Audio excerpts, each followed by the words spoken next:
Sebuah pujian yang luar biasa. Saya percaya bahwa saudara diberkati melalui puji-pujian yang sudah disampaikan pada hari ini, dan sekarang tiba saatnya kita akan sama-sama belajar kebenaran firman Tuhan, mendengar, duduk diam di bawah kaki Tuhan untuk menerima semua firman yang Dia ingin sampaikan buat kita dalam kondisi kita saat ini.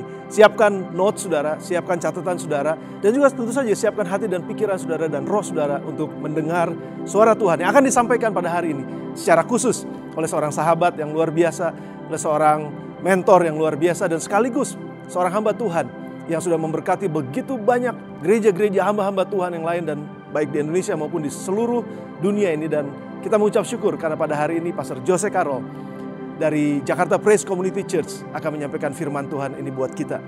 Mari buka hati saudara sama-sama. Tuhan, kami terbuka untuk Engkau, berfirmanlah buat kami siap untuk menerima sesuatu yang baru dan menguatkan dari Tuhan hari ini. Dalam nama Yesus kami berdoa. Amin. Amin. Shalom kepada saudara semua yang ada di GSCA Bethlehem di Bogor. Apa kabar? Dengan saya Jose Carol di sini, dan saya bersyukur untuk kesempatan pada hari Minggu ini boleh melayani saudara. Saya berdoa hari ini apa yang akan firman Tuhan sampaikan bisa menolong Anda semua untuk bukan hanya melewati hari-hari yang sedang kita alami, tapi saudara betul bisa mengatasi keadaan apapun yang saudara sedang jalani. Saya berdoa supaya Tuhan terus melindungi dan menyertai saudara, dan Roh Kudus bisa berbicara melalui firman Tuhan yang kita akan terima. Saya berterima kasih juga kepada gembala dan kepenatua yang ada di Jemaat GSCA Bethlehem di Bogor yang telah memberikan kepada saya kesempatan untuk bisa melayani saudara pada hari ini. Saya beri judul firman Tuhan pada hari ini, Kuasa Ucapan Syukur. Kita belajar tentang beberapa hal yang penting sekali untuk kita mengerti mengenai ucapan syukur dalam kehidupan kita sebagai orang percaya. Mengapa berulang kali firman Tuhan mengajarkan kepada kita pentingnya untuk kita mengucap syukur di dalam segala keadaan. Saya mengerti bahwa pada saat-saat seperti ini, mengucap syukur untuk apa yang kita alami tidaklah selalu mudah. Ada banyak di antara saudara mungkin yang sedang mengalami keadaan yang tidak menguntungkan. Ada beberapa di antara saudara yang sedang mengalami kesulitan secara keuangan.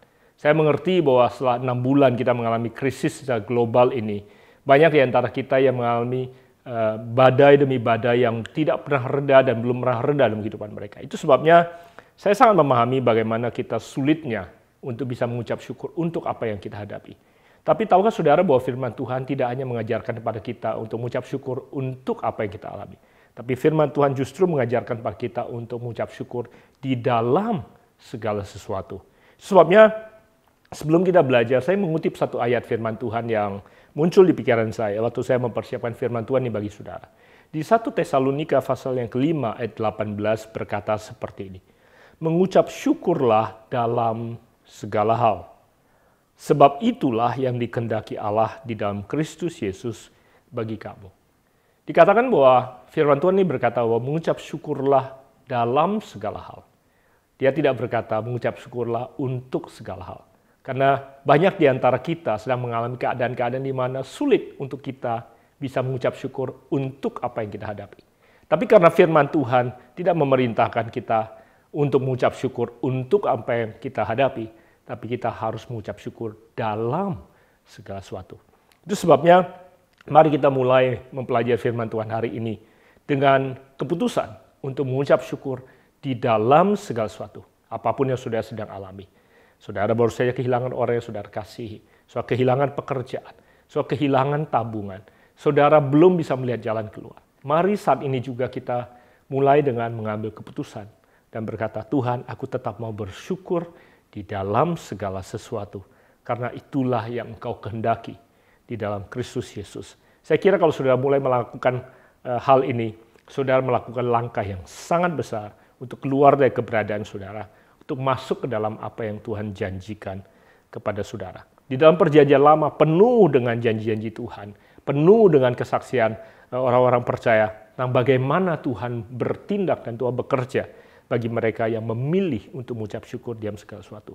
Saya ingat salah satu pujian yang terkenal yang sering kali kita nyanyikan yang dikutip dari perjanjian lama, yang berkata bahwa nyanyikanlah nyanyian syukur bagi Tuhan, bahwasanya untuk selama-lamanya kasih setianya. Saya berdoa sepanjang firman Tuhan disampaikan, nyanyian ini ada di benak saudara, ada di dalam roh saudara, ada di dalam hati saudara. Di mana saudara senantiasa setelah saudara mengambil keputusan untuk mengucap syukur dalam segala sesuatu, saudara senantiasa menyanyikan nyanyian syukur bagi Tuhan bahwasanya kasih setianya kekal untuk selama-lamanya. Amin. Sudah siap belajar? Nah, ada 3 hal yang dapat terjadi mengapa kita harus mengucap syukur. Ada 3 alasan mengapa kita harus mengucap syukur dan ada 3 hal yang dapat terjadi pada saat kita mengucap syukur. Sudah siap? Saya berharap saudara mencatat. Yang pertama adalah bahwa pada saat kita mengucap syukur, kita masuk ke dalam hadiratnya. Nah, apa artinya kita masuk ke dalam hadiratnya? Nah, sebelum saya jelaskan lebih jauh, dan sebelum saya terangkan apa yang bisa terjadi pada saat sudah mengucap syukur, dan kemudian memasuki hadiratnya, mari izinkan saya mengutip dulu firman Tuhan dari Mazmur pasal yang ke-100, ayat ke-4 dan ayat ke-5 yang berbunyi seperti ini. Masuklah melalui pintu gerbangnya dengan nyanyian syukur, ke dalam pelatarannya dengan puji-pujian. Bersyukurlah kepadanya dan pujilah namanya.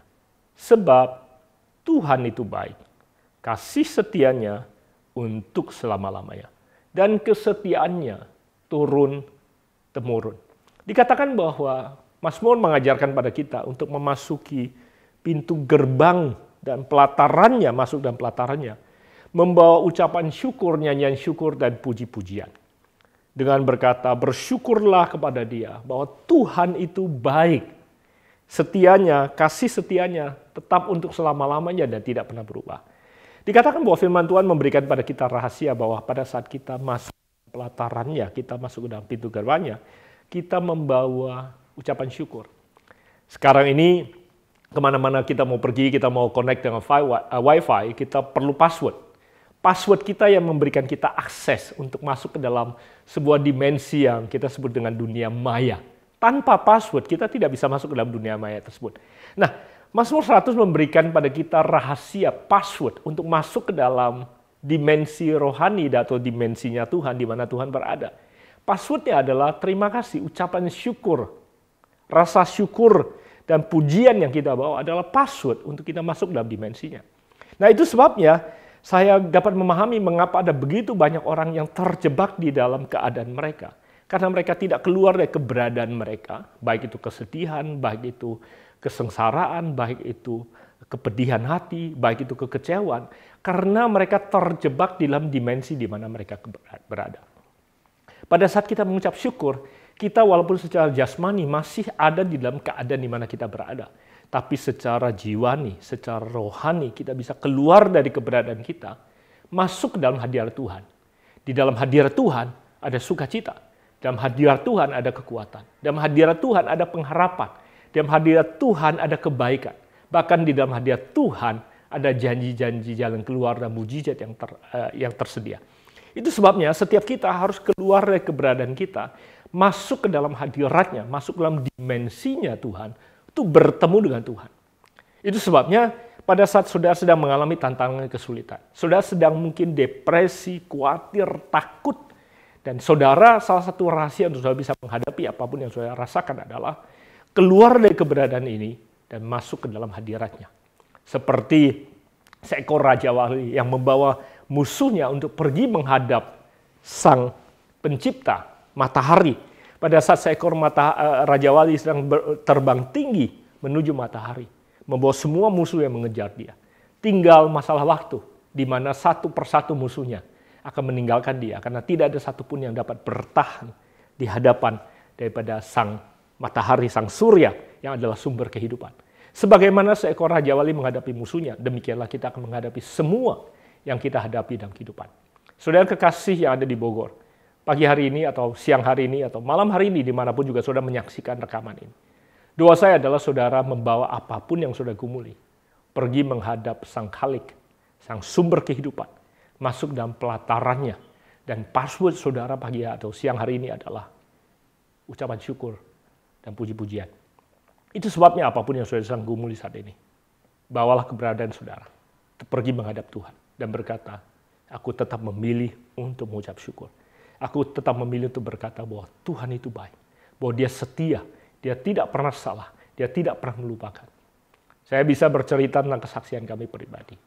Pada saat 2017, di mana putri kami berusia 16 tahun pada waktu itu. Suatu hari mendadak kami temukan bahwa dia mengalami gangguan untuk bergerak, untuk berdiri. Dia kehilangan keseimbangannya, tidak bisa bergerak dengan baik, tidak bisa berjalan dengan baik. Dan beberapa hari kami berpikir bahwa dia mengalami infeksi mungkin di telinganya, kami bawa ke THT. THT kemudian dokter THT berkata, oh ya sepertinya ada infeksi, dikasih antibiotik. Beberapa hari setelah minum antibiotik, dia bukan keadaannya lebih baik, makin memburuk. Dia sekarang sama sekali tidak bisa bangun, harus duduk di kursi roda. Didorong di kursi roda pun sebentar dia mulai muntah, karena ada goncangan di otaknya. Membuat kami panik. Kami pada saat itu mau membawa dia untuk diperiksakan kepada ahli syaraf dan ahli otak. Dan di Jakarta sendiri untuk bisa mendapatkan pemeriksaan yang secara menyeluruh, antrian begitu panjang. Belum lagi alat MRI atau scan yang bisa dipakai itu antriannya begitu panjang. Saudara, dalam keadaan seperti itu, saya kira saudara dapat merasakan kepanikan, ketakutan yang ada di hati saya dan istri saya. So, saudara, di tengah-tengah keadaan itu pun kami harus mengambil keputusan. Apakah kami terjebak dalam kekhawatiran dan ketakutan, atau kami memilih untuk mengucap syukur. Saya masih ingat untuk memperpendek kisah ini. Kemudian kami akhirnya mendapatkan kesempatan untuk bisa scan otaknya, dan kemudian bawa hasil itu ke dokter ahli syaraf yang menganalisa. Dan saya masih ingat waktu itu analisnya tidak terlalu baik. Karena dokter berkata betul dia tidak mengalami pendarahan di otak, dia tidak mengalami sesuatu yang kelihatannya jelas ada di otak. Tetapi jelas ada infeksi yang dialami. Dan sepertinya yang dialami itu gangguan infeksinya adalah sebuah penyakit yang dia sebut berasal dari nama Perancis karena penemunya adalah seorang Perancis. Dan kemudian berkata bahwa ini adalah gangguan otak, gangguan syaraf yang sangat amat berat. Dan pengobatannya saja begitu mahal dan begitu berat. Nah, saya mau cerita sedikit tentang keadaan pada saat kami menerima kabar dari dokter syaraf itu. Saya sendiri tidak menemani ada di depan dokter syaraf, tapi istri saya yang menemani anak saya di depan dokter syaraf waktu itu bersaksi bahwa pada saat dia mendengarkan berita itu, tentunya bukan sesuatu yang mudah untuk diterima dan sesuatu yang mudah untuk dicerna. Saya masih ingat pada waktu istri saya mengabarkan bahwa diagnosa dokter itu adalah seperti itu. Kami harus sepakat melalui telepon waktu itu. Bersama-sama berkata bahwa apapun yang terjadi. Kami belum tahu apakah betul anak kami sakit itu atau tidak. Karena pengobatannya itu harus diinfus dengan cairan yang harganya ribuan dolar, satu kantung. Dan satu hari itu perlu berkantung-kantung, perlu 4-5 kantung. Dan kemudian dia harus diinfus 4-5 hari. Hitungan biaya untuk infus saja belum lagi biaya pengobatan rumah sakitnya yang begitu berat bebannya, membuat kami harus tertarik pemikiran dan perhatian kami kepada berbagai sisi. Tapi saya masih ingat waktu istri saya telepon, kami kemudian berkata bahwa Tuhan itu baik. Tuhan itu baik.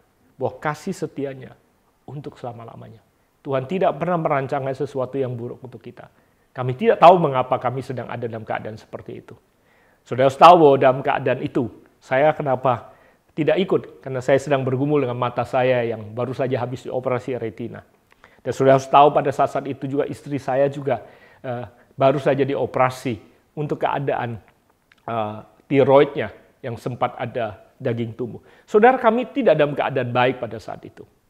Tambah anak kami yang sedang mengalami kesulitan seperti itu. Tapi kami memilih untuk mengucap syukur.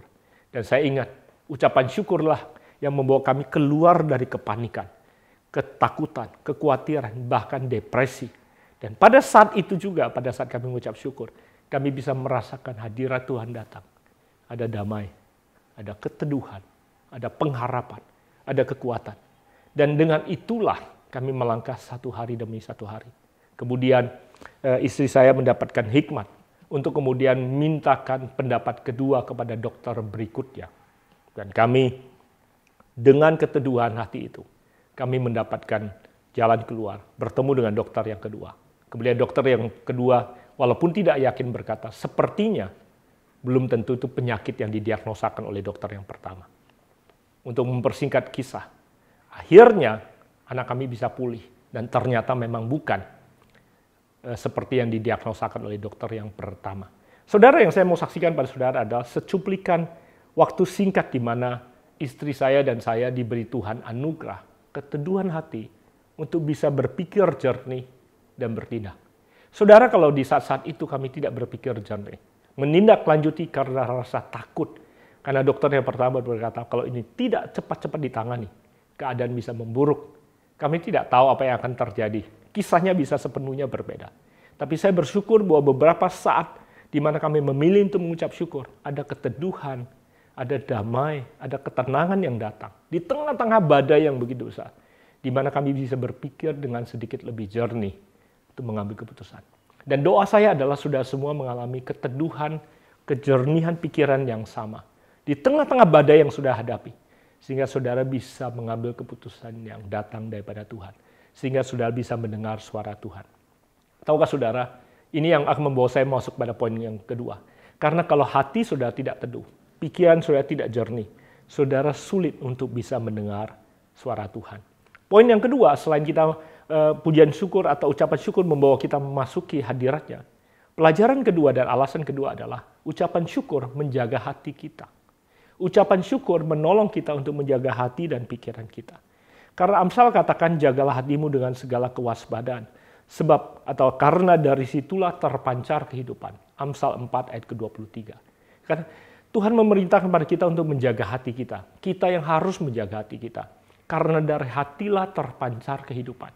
Nah saudara, hati yang sedang tidak tenang, pikiran yang tidak jernih, tidak akan bisa memampukan, memberdayakan kita, membuat keputusan-keputusan yang baik, yang berasal daripada Tuhan. Nah, untuk bisa menjaga hati kita, untuk bisa menjaga pikiran kita, kita harus menindaklanjuti dan menjaga keberadaan kita dengan ucapan syukur. Karena seringkali saya katakan bahwa kita tidak bisa menentukan apa yang terjadi kepada kita, tapi kita bisa menentukan apa yang terjadi di dalam kita. Saya pernah katakan itu dalam bahasa Inggris. Dikatakan bahwa you cannot control what happens to you, but you can always control what happens inside of you. Saudara tidak bisa kendalikan apa yang terjadi kepada saudara. Kadang-kala kita diperhadapkan dengan badai. Kadang-kala kita diperhadapkan dengan keadaan yang sangat amat berat, menakutkan. Tapi kita dapat menentukan apa yang terjadi di dalam kita.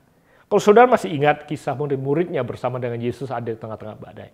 Sudah tahu murid-muridnya ketakutan. Dan mereka bahkan berteriak-teriak berpikir mereka akan mati. Sementara pada waktu yang bersamaan, Yesus, guru mereka, sedang tertidur dengan pulas di atas bantal di buritan. Walaupun kapal sudah mulai penuh dengan air. Saudara, sangat menakjubkan bagaimana Yesus bisa tidur di tengah-tengah badai. Karena menurut saya tidak ada badai yang cukup besar yang bisa merampas damai dan keteduhan yang ada dalam diri Yesus. Pada waktu Yesus bangun, Yesus bilang, "Mengapa kamu begitu takut? Mengapa engkau tidak percaya?" Dengan kata lain, Yesus percaya murid-muridnya mampu menghadapi badai. Sebenarnya punya kekuatan untuk meneduhkan badai. Nah, kita tidak bisa mengelakkan diri dari badai. Realita berkata kita semua sedang menghadapi badai. Pandemi COVID-19 yang begitu dahsyat. Tapi kita dapat menentukan apakah kita ketakutan seperti murid-muridnya. Atau kita bisa memelihara damai. Seperti yang Yesus alami di atas kapal. Itu sebabnya pagi hari ini atau hari ini saudara bisa menjaga hati saudara. Kalau saudara bersyukur, maka rasa syukur itu menjaga hati saudara dari semua badai dan tekanan yang datang menghalang saudara. Saudara, di dalam Alkitab, memang di dalam Perjanjian Lama bahasa Ibrani tidak ada kata yang diterjemahkan dengan kata terima kasih atau syukur yang kita katakan. Tapi salah satu kata yang dipakai dalam Perjanjian Lama berkaitan dengan ungkapan syukur adalah kata yada, yang mana artinya jauh lebih dalam daripada sekedar kata thank you atau terima kasih. Kata yada itu diterjemahkan sebagai making public acknowledgement, membuat pengakuan secara umum atau membuat pengakuan di hadapan umum.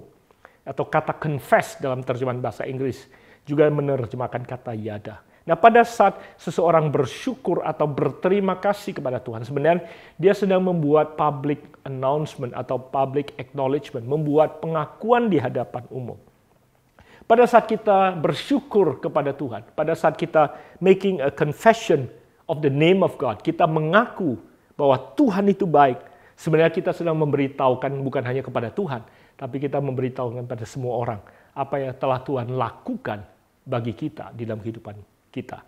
Demikian juga pada waktu kita mengaku dosa kita, karena kata pengakuan bukan hanya untuk mengakui keberadaan dan kebaikan Tuhan, kesetiaan Tuhan, tapi juga untuk mengaku dosa kita. Pada saat kita mengaku dosa kita, sebenarnya kita juga memberitahukan pada Tuhan dan kepada semua orang apa yang salah yang telah kita lakukan terhadap Dia. Jadi pengakuan itu atau ungkapan syukur itu, yada, sangat dahsyat dalam kehidupan kita. Pada saat kita mengaku bahwa Dia itu baik.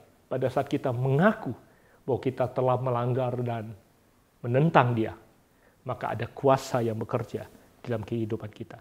Itu sebabnya dalam Kisah Para Rasul pasal ke-28 ayat 15 dikatakan seperti ini. Saudara-saudara yang telah mendengar tentang kami, waktu itu dituliskan kepada orang-orang yang ada di Appius dan Trastevere.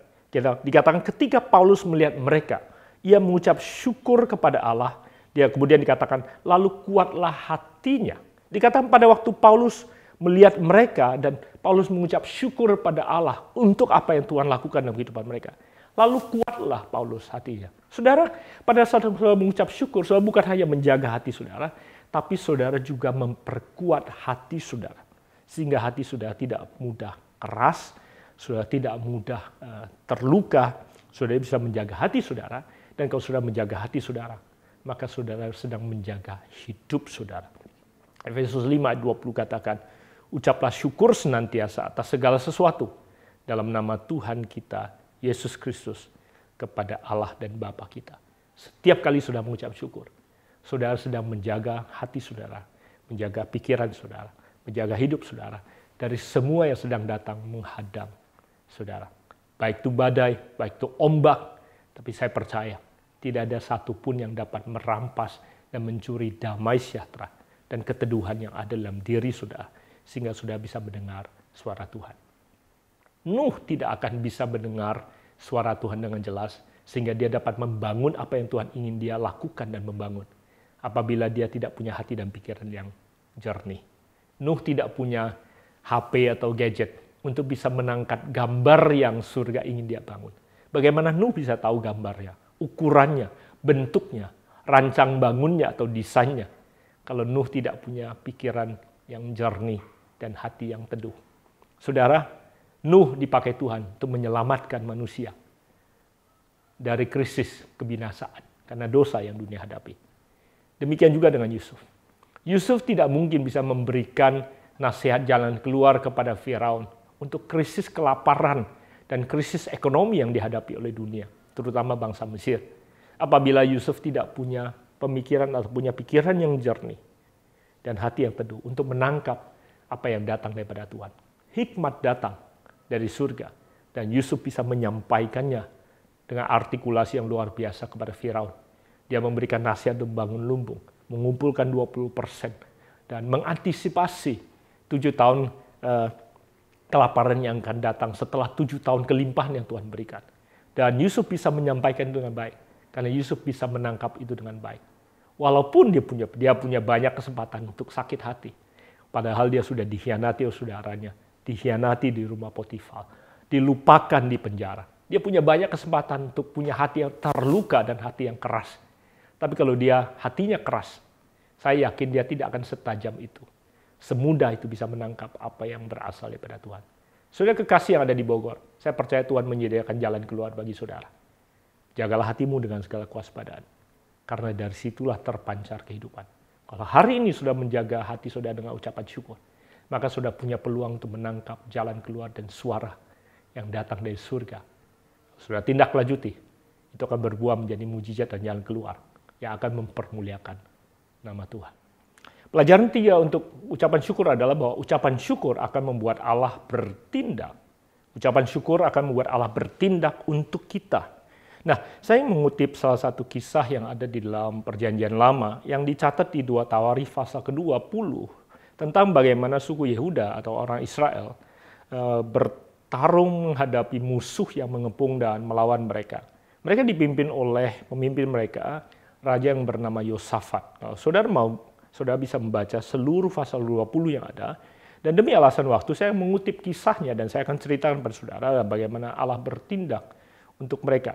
Kan dikatakan bahwa pada saat itu Bani Moab dan Bani Amon datang berperang melawan Yosafat bersama-sama dengan sepasukan orang Meuniim. Dan dikatakan bahwa di pasal itu dikatakan Yosafat menjadi takut karena keberadaan yang mereka hadapi. Dan kemudian dicatat bahwa pada saat Yosafat takut, ia mengambil keputusan untuk mencari Tuhan.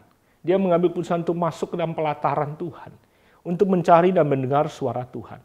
Dan setelah dia mencari Tuhan, dia juga menyerukan kepada orang Yehuda untuk berpuasa. Dengan kata lain, yang diminta untuk mencari Tuhan bukan hanya dia sendiri sebagai seorang pemimpin, tapi seluruh jemaat atau seluruh rakyat diminta untuk berpuasa, untuk mencari Tuhan, untuk mendengarkan suara Tuhan, untuk meneduhkan hati, untuk bisa mendengarkan jalan keluar yang datang daripada Tuhan. Kemudian di ayat ke-15 mulai dicatat apa yang Tuhan sampaikan pada mereka. Ayat 15 mencatat di pasal ke-20 dari 2 Tawarikh 20. Dikatakan bahwa beginilah firman Tuhan kepadamu. Janganlah takut dan terkejut karena laskar yang besar ini. Sebab bukan kamu yang akan berperang, melainkan Allah. Menarik sekali dikatakan, jangan kamu takut atau terkejut karena laskar yang besar. Betul, realitanya adalah musuh mereka lebih besar. Musuh mereka lebih kuat. Musuh mereka itu luar biasa. Tapi, walaupun keadaannya betul seperti itu, kamu tidak perlu takut. Dan Tuhan, setiap kali di firman kalau saudara baca, kalau Tuhan mengatakan atau firman Tuhan mengatakan, janganlah takut. Tuhan tidak berhenti di situ. Tuhan selalu memberitahukan alasan mengapa kita tidak perlu takut. Saya masih ingat Yesaya 40, dia katakan, janganlah engkau takut, sebab aku adalah Tuhanmu. Janganlah engkau takut, sebab aku tidak akan pernah meninggalkan engkau. Setiap kali Tuhan berkata jangan takut, Tuhan berikan alasannya. Dan di sini dia katakan, janganlah engkau takut, sebab bukan kamu yang akan berperang, melainkan Allah. Kamu tidak perlu takut, karena bukan kamu yang harus melawannya. Bukan kekuatanmu sendiri, tapi Allah yang akan berperang di pihakmu.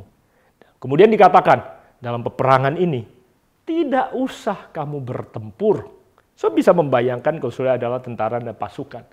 Di mana kemudian sang pemimpin datang dan berkata bahwa untuk pertarungan ini, bukan kita yang perlu bertarung, Tuhan.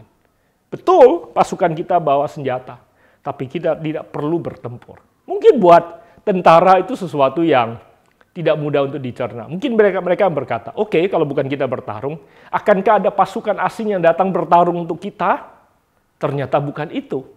Di ayat 21 dikatakan bahwa setelah dia menceritakan pada rakyat, ia berunding dengan rakyat.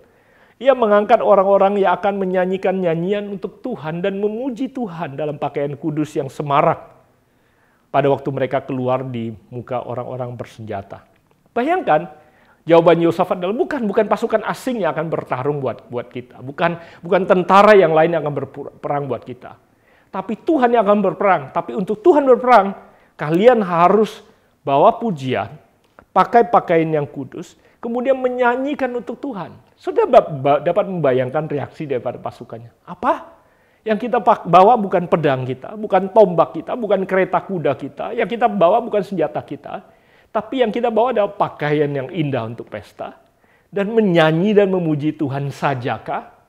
Are you sure? Yakinkah kamu itu jalan keluar untuk kita melawan pasukan yang bawa pedang, yang bawa tombak, yang bawa kereta kuda, yang siap menghadap kita? Are you sure? Yakinkah kamu itu jalan keluar?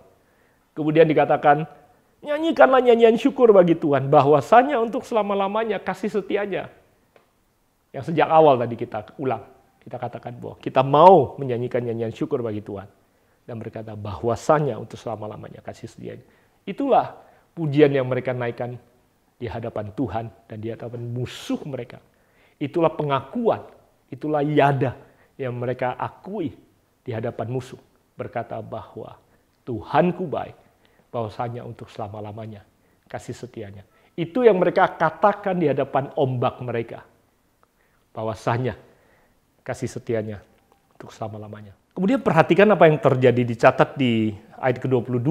Dikatakan ketika mereka mulai bersorak-sorai dan menyanyikan nyanyian pujian, dibuat Tuhanlah penghadangan terhadap Bani Amon dan Moab dan orang-orang dari pegunungan Seir yang hendak menyerang Yehuda, sehingga mereka terpukul kalah. Lalu Bani Amon dan Moab berdiri menentang penduduk pegunungan Seir, hendak menumpas dan memunahkan mereka.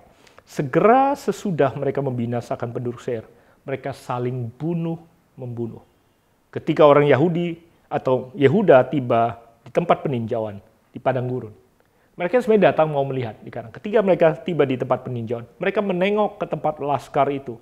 Tampaklah semua telah menjadi bangkai berhantaran di tanah. Tidak ada yang terluput. Mereka sama sekali tidak perlu mengangkat pedang. Yang mereka angkat adalah pujian mereka. Dan Allah bertindak untuk mereka. Dan tempat itu disebut lembah pujian. Lembah di mana mereka memuji Tuhan. Dan Tuhan yang bertindak atas mereka. Dan saya percaya kebenaran yang sama dapat berlaku dalam kehidupan kita. Ada banyak sekali hal-hal yang Tuhan ingin bertindak atas kita. Dan kita perlu mengaktifasinya dengan pujian dalam kehidupan kita.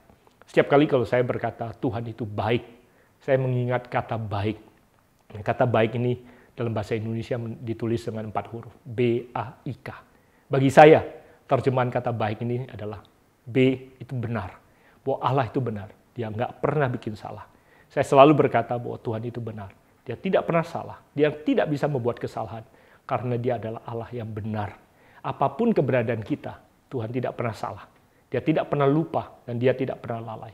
Saudara, kalau saudara berkata Tuhan itu baik, ingat Allah itu benar.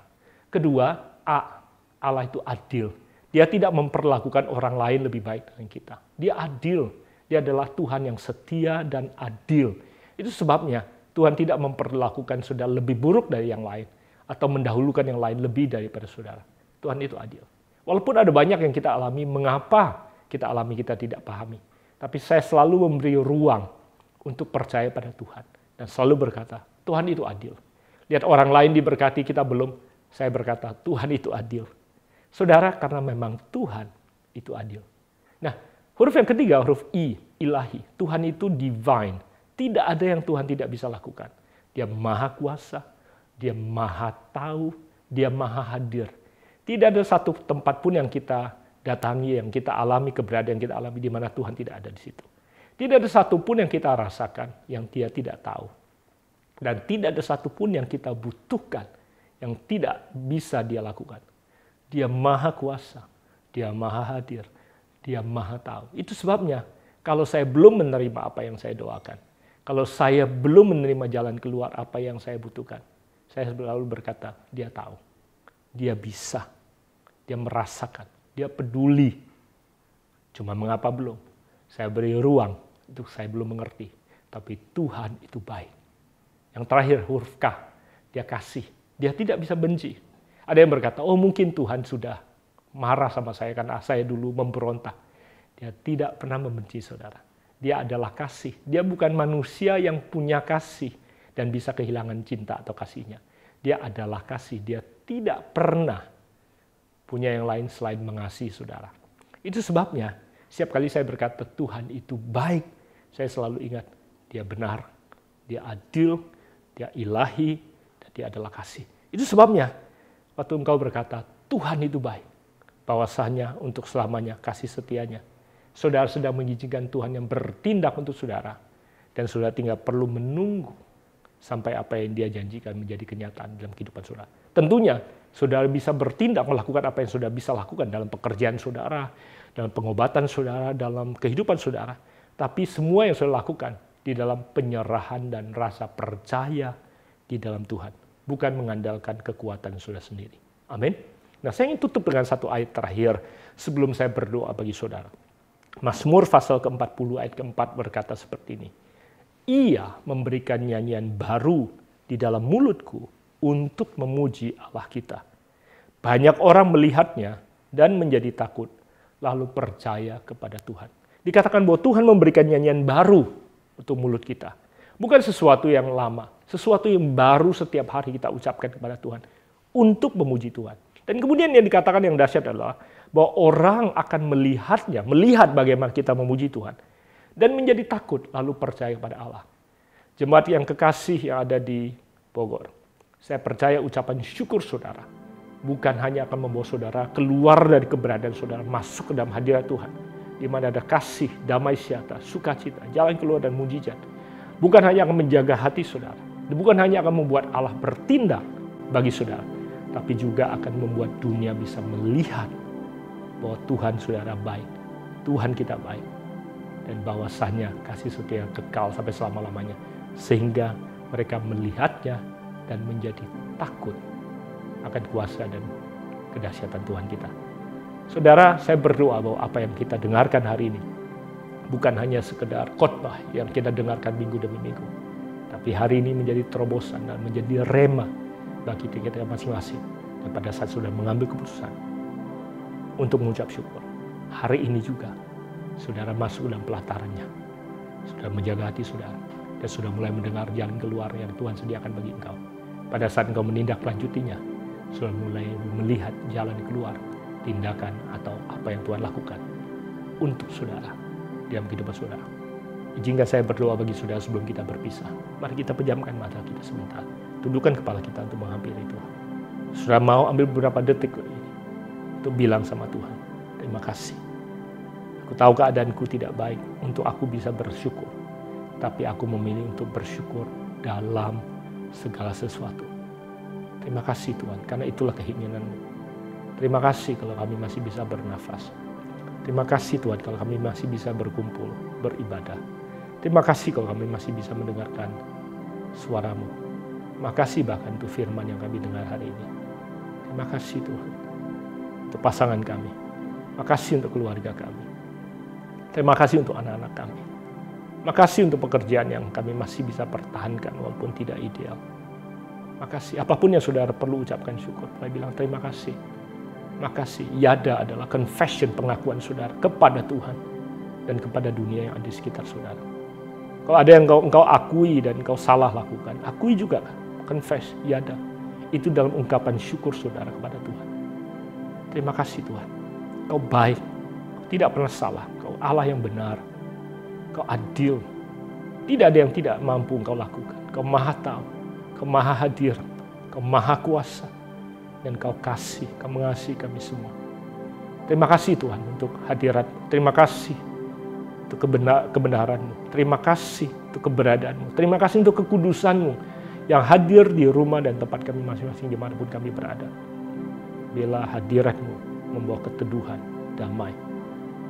Bila jalan keluar, suara yang Kau ingin sampaikan dapat kami tangkap dengan pikiran yang jernih, hati yang penuh. Hamba lepaskan berkat, hamba lepaskan anugerah, dan hamba minta Engkau tutup bungkus firman ini, terutama bagi seluruh jemaat GSCA Bethlehem yang dikasihi Tuhan. Hamba lepaskan berkat ini dari ujung rambut mereka sampai ujung kaki mereka, mengurapi mereka, membawa terobosan dalam kehidupan mereka. Izinkan mereka lihat bagaimana Tuhan Kau bertindak untuk mereka. Melepaskan berkat ini dan meteraikan firman ini hanya dengan darah anak domba Allah di dalam nama Yesus Kristus Tuhan. Amin. Tuhan Yesus memberkati.